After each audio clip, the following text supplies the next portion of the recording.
Thank you, Madam President. Colleagues, U.S. opposition to this resolution should come as no surprise.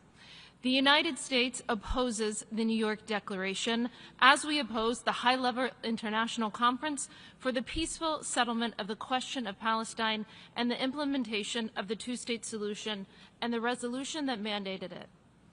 GA action on the New York Declaration is yet another misguided and ill-timed publicity stunt that undermines serious diplomatic efforts to end the conflict. Make no mistake, this resolution is a gift to Hamas.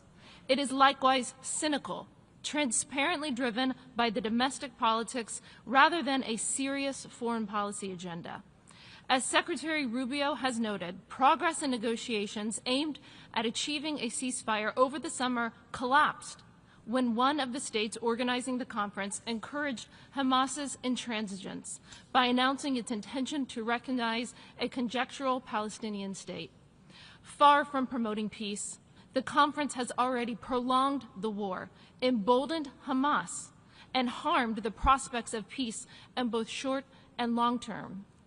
The United States will not participate in this insult to the victims of October 7th, but we will continue to lead real-world efforts to end the fighting and to deliver a permanent peace. We should be focused on how to end the war and eliminate and disarm Hamas.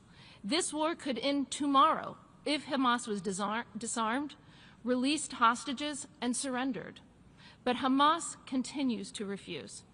Today's resolution is yet another counterproductive gesture that only rewards Hamas, drags out the war, and undercuts the very diplomatic efforts to free the hostages and end the suffering in Gaza, which the New York Declaration claims to support. The declaration this resolution endorses is merely another example of the stale thinking that has led to failure after failure in the Middle East peace negotiations for decades, but remains prevalent in the halls of the United Nations and among too many of its members.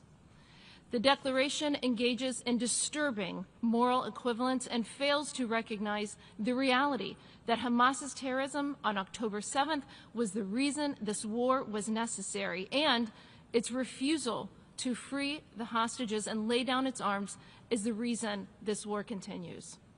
The version of the declaration being voted on today even continues to contain language endorsing the so-called right of return, which would mean the demographic death of Israel as a Jewish state. For these reasons, the United States urges delegations to join